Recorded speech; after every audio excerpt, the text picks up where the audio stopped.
Tamo junto, família tricolor. Quarta-feira, vamos pontuar algumas coisas muito importantes que ficaram nítidas no jogo de ontem. Primeira, meu presidente Mário Bittencourt, você captou a mensagem que a diretoria do Grêmio passou? A importante mensagem. Você sabia que já tem muito torcedor tricolor que está deixando de acompanhar o Fluminense? Sabia? Você sabia que 2 legados do Diniz já foram pro lixo? Você sabia? Meu presidente, o alerta tá ligado e só depende de você. Daqui a pouco a gente volta.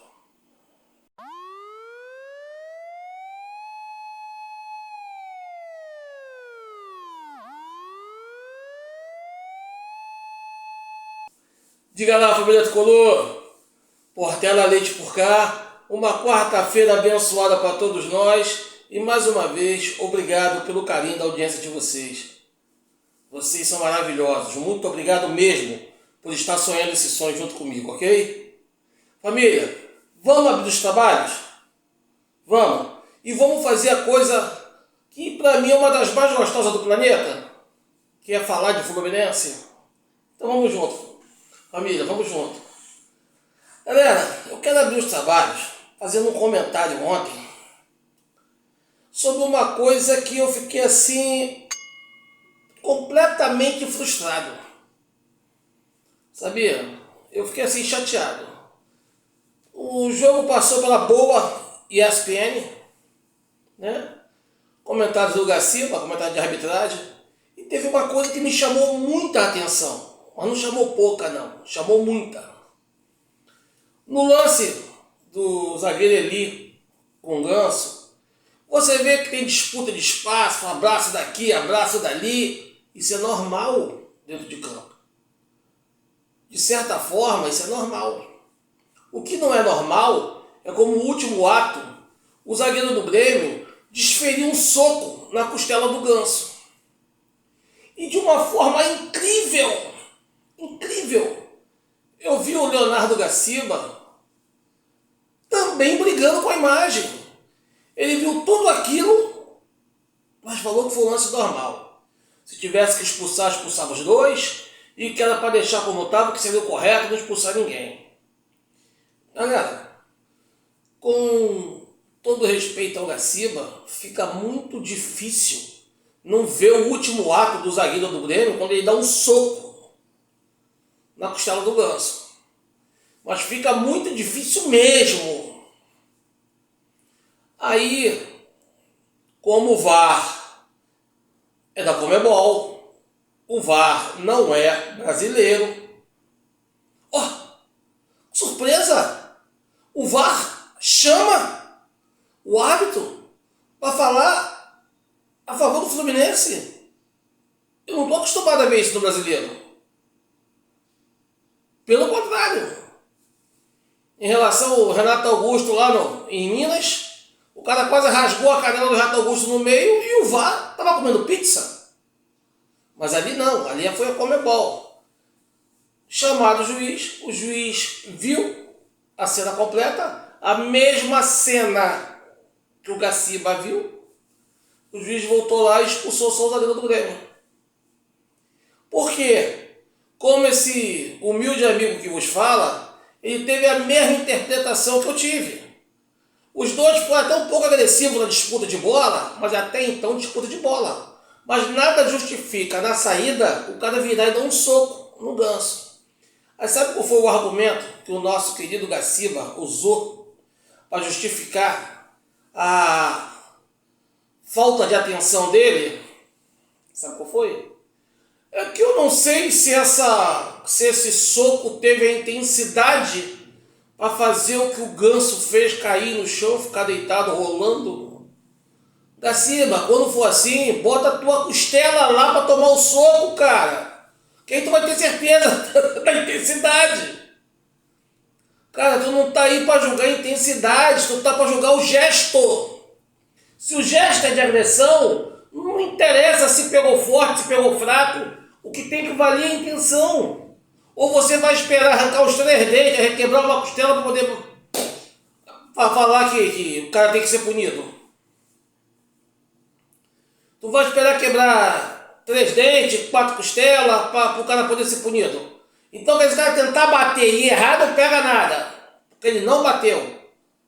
Se o cara bater e não pegar firme, não pega nada. Porque a intensidade foi fraca. Cara, que teoria é essa? Mas não é só o Gaciba não, tá? Isso ocorre no futebol brasileiro de uma forma geral. Ok? Aqui, Gaciba, com todo respeito, é uma crítica construtiva, tá? Não estou querendo denegrir a imagem, falar mal do Gaciba, falar mal da ESPN, não é isso. Isso ocorre em todos os jogos do futebol brasileiro. Eu já vi isso ocorrer antes. Só que agora eu tive a oportunidade de comentar. Cara, isso é muito errado. Aqui no Carioca, nós tivemos aqui recentemente, um jogador pisou nas costas do Ganso, pisou, e a justificativa da imprensa aqui para proteger o jogador, que ele é queridinho na mídia, foi falar que ele, quando pisou, ele tirou o peso. Bizonho. Pior do que a da Gaciba, pior do que a sua. Então, galera, é uma coisa que eu chamo a atenção, porque fica estranho, cara, fica estranho. Ok? Vamos acabar com essa moda aí que não dá certo não. Se bateu, bateu, irmão. Que vale a intenção do rapaz. Mas essa é a minha opinião. E a de vocês? Deixa um comentário aí, eu quero saber. Família, quero chamar a atenção bem importante, cara. Vou chamar a atenção demais para esse fato. Demais. Eu cansei de alertar para vocês que o esquerdinha não estava pronto, e que ele tinha muito que beber na água do Marcelo. Quando eu falo muito que beber na água do Marcelo, eu estou falando que o Marcelo está ali, cara. É impossível você querer ser um jogador bem sucedido, da posição do Marcelo, tá jogando no mesmo time do Marcelo e não aprender alguma coisa com ele. Ok? É impossível. Então, dito isso, quero deixar uma coisa bem clara para vocês. Esquerdinha, parabéns pelo seu jogo ontem. Você jogou muita bola e tudo que ocorreu dentro de campo está previsto para um garoto da sua idade que acaba de chegar ao profissional. Eu sou contra você estar de titular. Quando tiver Marcelo ou Diogo Barbosa, você ainda não pode ser titular. Tá? Você ainda não pode ser titular. Você ainda tem que ser reserva e aprender muito com esses dois. São 2 jogadores renomados, experientes, vencedores, principalmente o Marcelo. E você sabe disso. Agora, você está no caminho certo. Você fez uma partida quase perfeita. Quase. Qual foram os equívocos? Jogador marcando, braço para trás. Braço para trás. Estava com o braço aberto, o árbitro marcou o pênalti corretamente. Ok? Isso é inocência. Isso é inocência. Faz parte da idade. Não pode acontecer depois de velho. Depois de burro velho não pode acontecer isso. Corrija. Segundo erro. Esse também é o mais difícil para a sua idade. Para mim é o mais difícil para a sua idade, tá? Mas você tem que segurar isso, que é o quê? Controle emocional. Não pode se abalar.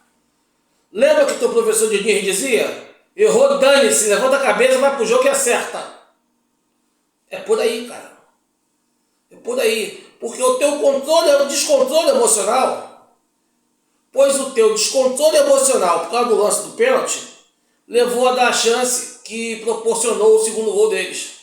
Você foi lá no sorteio e fez uma falta boba.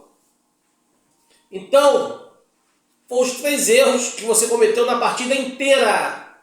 E um garoto da sua idade jogar uma partida ardida dessa, contra o Grêmio, no Sul, cometer 3 erros, meu parceiro, parabéns pela atuação, ok? Eu sei que vai ter, tu vai ver em alguns lugares, pessoas falando mal de você, te malhando, te culpando pelo resultado. Não se abata por isso, que isso é mentira. Isso é mentira.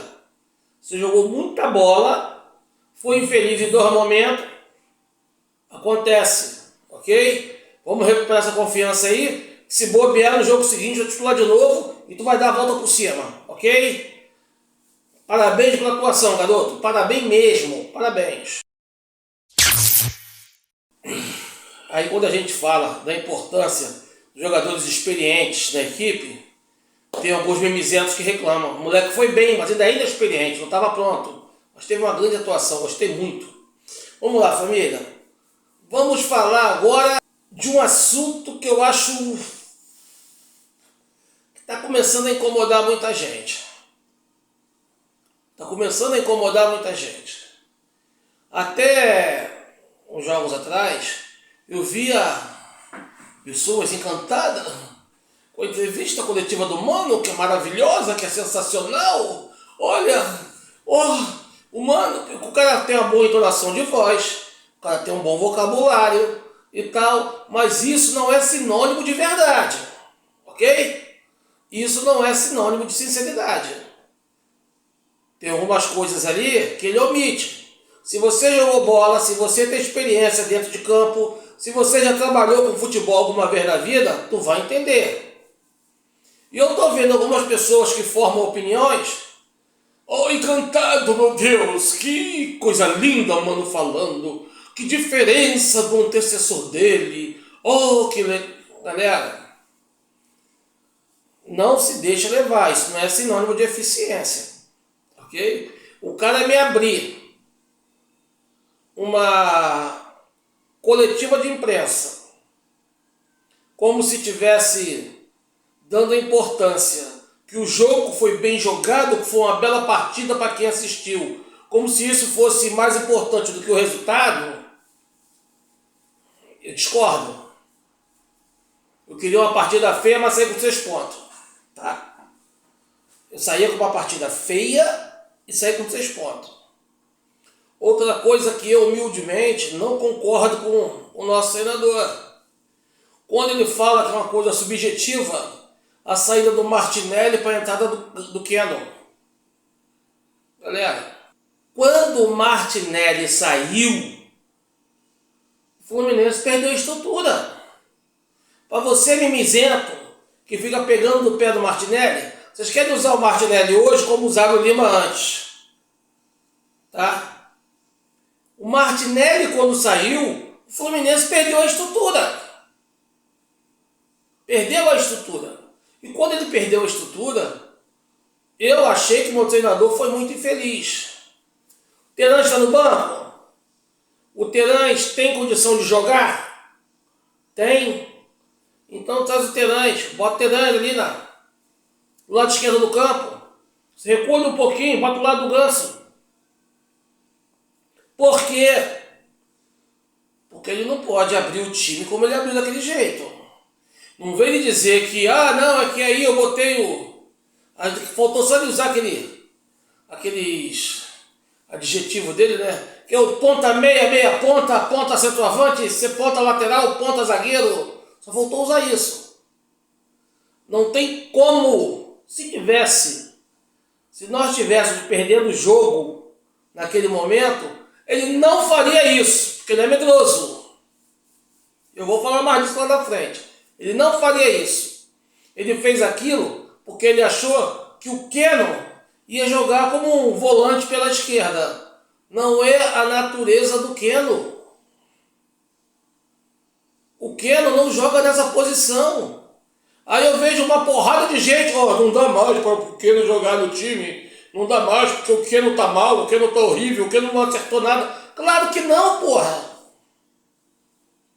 É a mesma coisa que eu pegar o Ganso e botar de zagueiro. Tá sacrificando o Keno de sacanagem.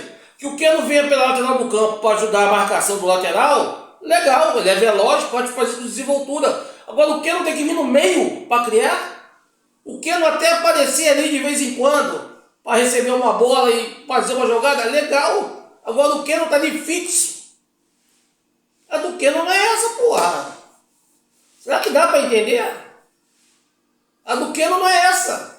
Ele tinha um Terãs no banco.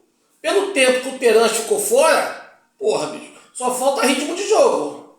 Bem treinado fisicamente, com certeza tá. Com certeza tá. Porque ele já tá recuperado há um bom tempo e vinha só treinando. E caiu. Que especificamente precisava um cara com as características do Terence ali e não do Keno. Ok? Aonde eu falo pra vocês, vocês podem ficar chateados comigo, mas eu não vou me omitir. É onde eu falo pra vocês do Gabriel Pires.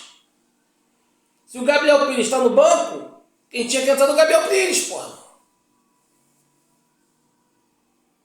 Quem tinha que entrar ali é do Gabriel Pires, para manter a trinca ali de volantes que sabem jogar. Essa é a questão. Quando o Keno saiu, entrou o Lima. O Lima faz esse papel com mais desenvoltura. Ele poderia estar aí, precisaria do Gabriel Pires. Ele poderia ter posto o Lima na direita no lugar do Martinelli, já que ele já fez isso antes, e deixar o Alessandro na dele. Ele mexia em uma posição só. Aí fica nítido como ele tinha variações para utilizar. E ele usou a que deixava o time mais desguarnecido. Aí ele fala depois, que o Grêmio abriu um jogador em cada extrema do campo e não perdeu a marcação. Claro, a gente não atacava, porra. A gente não atacava. Então, pelo amor de Deus, galera. Treinador tá dormindo no ponto, hein? Tá dormindo no ponto. E uma coisa que mais me assustou desse treinador, que mais me assustou, e como eu já venho falando, não é de hoje, galera.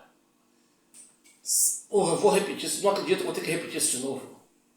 Se você tem medo de perder, perde a vontade de ganhar. Primeiro lugar, meu treinador errou lá atrás no segundo gol deles. Todo mundo sabe que aquela bola é batida de perna canhota pelo Reinaldo.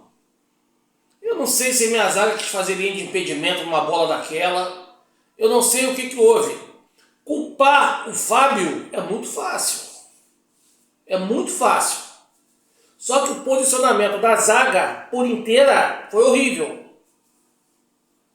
Foi horrível. A zaga, em vez de estar de frente pro lance, a zaga veio como se fosse atacante, porra. Eu não entendi aquilo. Aquela bola não passa ali, cara. A bola tava baixa. Como é que a bola vai passar ali no meio da zaga? Lateral, zagueiro. Aquela bola não passa, não é pra passar, não pode passar ali. Isso é treinamento. Não é culpar o Esquerdinha porque o Esquerdinha fez a falta. Falta igual a essa vai ter 300 no jogo todo, pros dois lados. Então culpar o moleque é sacanagem, é fugir a responsabilidade. Ok? Só para deixar claro. Tá? Agora, para mim, o pior de tudo, o jogador do Grêmio foi expulso aos 38 do segundo tempo. Em 6 minutos, nós perdemos o jogo, tomamos 2 gols. Em 12 minutos, nós não fomos capazes nem de assustar com um jogador a mais. Isso é que é o mais bizarro. Na hora que o jogador do Grêmio foi expulso, perdendo o jogo, porra, me tira o André e joga o John Kennedy lá dentro com o Cauã Elias, porra. Vê se faz peso.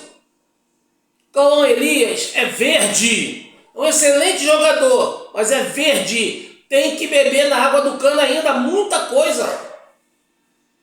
O John Kennedy está à frente dele. Porra, o moleque tá mal, vamos dar apoio. Para com essa babaquice de buscar desculpa no passado pra poder sacanear o moleque, porra. O moleque tá com vontade. No jogo passado, gente,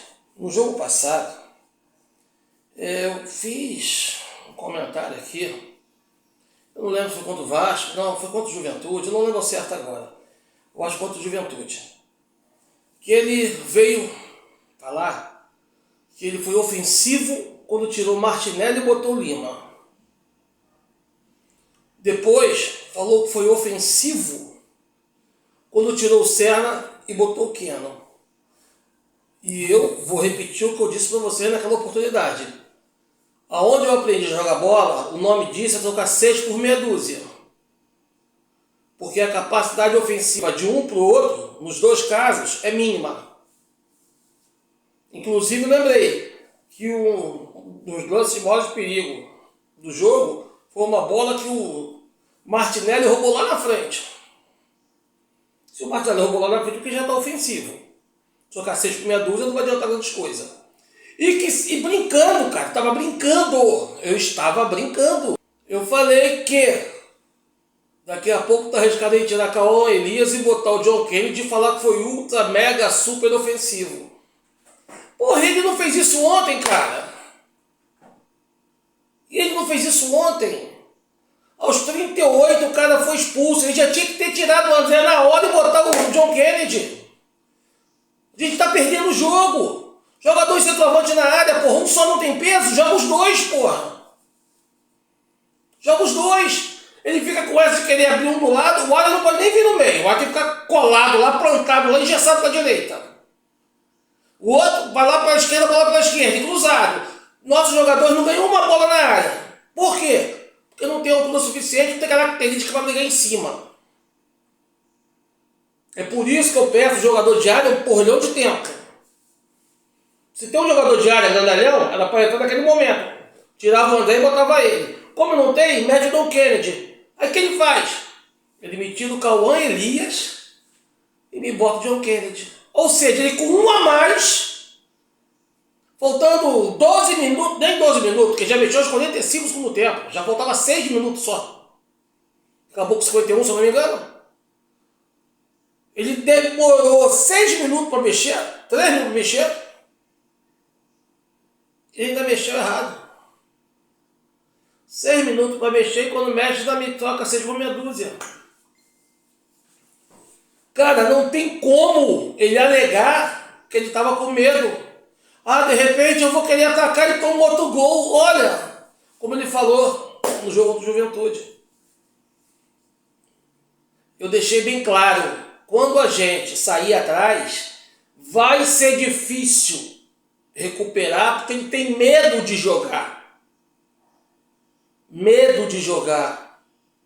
Senhores, senhoras, lembro a vocês que com o nosso treinador passado, a gente com o elenco na mão, a gente saía com placar adverso e ia buscar a qualquer custo. Hoje, o nosso treinador atual tem um elenco e reforços na mão e não consegue segurar o resultado. Não consegue segurar o resultado. Mas e aí? O que vocês me falam sobre isso? Eu continuo falando para vocês. Foi um erro trocar de treinador. Foi um erro trocar de treinador. E agora, a mensagem que eu deixo bem claro, mensagem que eu entendi, e a mensagem que a diretoria do Grêmio deixa bem clara, é que ela estava certa. Independente se o Fluminense vai reverter aqui ou não, mas você já viu o Grêmio, a evolução no brasileiro. Sabe por que ela estava certa? Porque ela não abriu mão do seu treinador. O seu treinador é um alicerce importante da sua equipe. O seu treinador é um pilar importante para a sua equipe. O seu treinador é aquele cara que quando alguma coisa não está certa dentro de campo, eles olham para o banco com toda certeza e falam: professor, o que eu faço? O professor faz isso. Eles vão lá, fazem e dá resultado. E agora? Nós perdemos essa referência. Ok? Nós perdemos essa referência.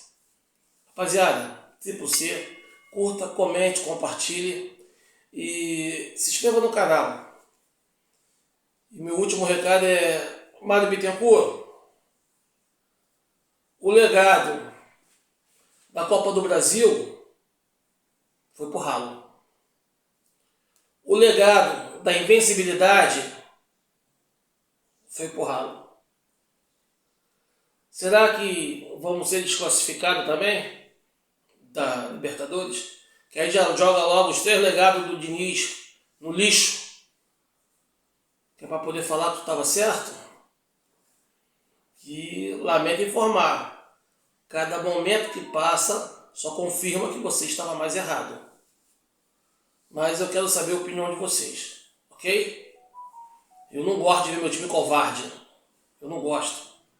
E tem muita gente que está deixando de acompanhar o Fluminense por causa disso, tá? Muita gente. Vamos abrir o olho. Tamo junto, Fusão, lealdade tricolor sempre. E até a próxima.